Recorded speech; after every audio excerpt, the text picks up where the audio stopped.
everybody. It's so good to be with you again. Here we are in our second week of confirmation. We're going to have a great time together. Last week, we talked about the structure of the New Testament. It was awesome. We discussed the Gospels, Paul's epistles, general epistles, apocalyptic literature. We even threw the Acts of the Apostles in there. Lots of wonderful stuff. I hope you remember some of that as we forge on this week. And I have to say, before we go tearing into the Gospels, and that's the next thing we're going to study, we have to pause for just a minute and we have to talk a little bit about Jesus. That's who we're going to talk about this week. And I know what you're thinking. You're thinking, Pastor Dan, we always talk about Jesus. I know, but really and truly, this week especially, we are really going to talk about the true nature of Jesus and who he was and continues to be for us. So the first thing I want to do today is this. Check it out. Ta-da! I know.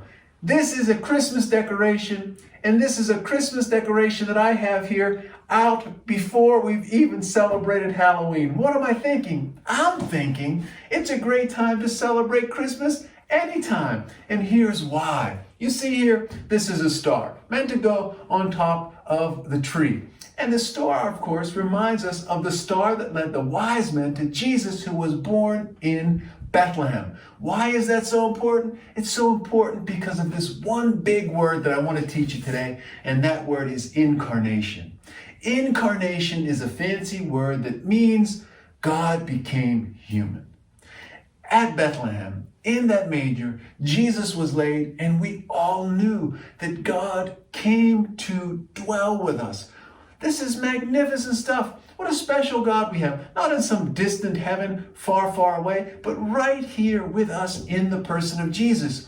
So we know right away, friends, as Jesus teaches and preaches and heals, we're not just seeing Jesus work, we're seeing God work in Jesus. As we watch Jesus and his life unfold, we see God's will for the world unfold. It's important stuff. And here's the next thing I want to teach you today.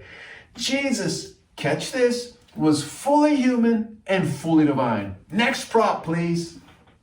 Here we go. I got this big picture just like this. We're talking about Jesus being fully human and fully divine. Does that mean he was like halfway down the middle, one and then the other, or sometimes really human and then sometimes kind of divine?